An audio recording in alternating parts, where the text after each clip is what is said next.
7 ans de street kung fu. Ok. On va parler de quelque chose un peu plus sérieux, d'accord? La garde. Toi qui es boxeur, t'as dû voir des gardes farfelus. Ok. Ici, on a la caricature, d'accord? Ça, c'est dans Street Fighter, mais c'est pas dans la rue. Dans la rue, c'est le street kung fu ou le muay thai. Là, on a le nerveux. Le nerveux, il est tonique. Le nerveux, il est pas là pour faire des pattes. Non. Lui, il est. Non, du calme, c'est le nerveux. Nerveux, on se calme. Doucement, doucement. Puis là, on a le scolaire. Le scolaire, c'est celui, voilà, il prend son cahier, il rentre à la maison. Ça dégage. Voilà. C'est bien, garçon, c'est bien. Un peu de la merde, mais. Bon, bah, faut pas lui dire, hein, parce qu'il est susceptible. Puis là, on a le mec de la boxe anglaise. Le mec, il croit constamment que le muay thai, le kung khmer, c'est de la boxe anglaise. Non, papy. Eh ouais. Il a trop regardé de films. Trop. Beaucoup trop. Ah ouais, trop de films. Faut qu'il arrête. Ah, il invente son style, il est dans... Non, on exagère. La garde, c'est propre à chacun. On ne peut pas dire qu'il y a de bonnes ou de mauvaises situations. Je dirais que la vie, c'est plus un chemin. Ok, ouais, d'accord.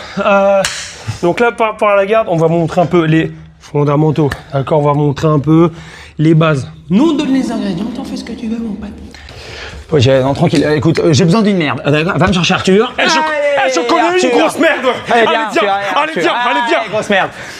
Alors là, on va montrer un petit peu comment mettre sa garde le plus proprement possible selon notre enseignement. Là, on va vous montrer comment on met la garde selon notre enseignement. Très bien. Alors déjà, calme-toi, je vais te casser la gueule. Déjà, il va avancer sa jambe gauche. Maintenant, le point avant, on va le monter. Comme ceci, on va détendre le bras. Comme ceci, on va présenter les paumes pour préparer à la garde longue. Ici, au niveau du point arrière, le point droit, on va venir comme si on était au téléphone. Allô. Monter au niveau de l'oreille comme si on était au téléphone. Allô. Le coude, on va pas trop le serrer non plus. Pour l'écarter, si on se pose la question si c'est trop ou pas assez, toujours le milieu. Donc, on écarte un petit peu et on détend les épaules, les deux épaules détendues.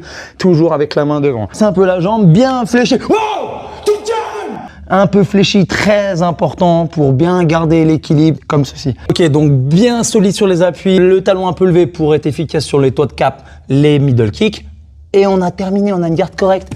Allez, ça claque, papy! Donc voilà, comme on vous a dit, la garde c'est propre à chacun, d'accord? Là c'est une vidéo de 2 minutes, tu peux pas avoir une garde de pro en 2 minutes. Par contre, tu peux avoir déjà des bonnes bases. Vous allez voir cette vidéo, pas besoin de dire t'as pas la hanche qui tombe. Mais tes poings ils sont trop bas. Tes poings ils sont trop bas. Mais ton foie il est à découvert. Tu peux pas avoir ça en 2 minutes. Il faut de la pratique et puis il faut se prendre quelques coups pour avoir la bonne protection. Ah ouais. Surtout, entraînez-vous, c'est important. Continuez de regarder cette vidéo. Allez à la salle, demandez à votre coach de vous corriger, c'est très important. Sur ce, nous on se revoit pour la prochaine vidéo et surtout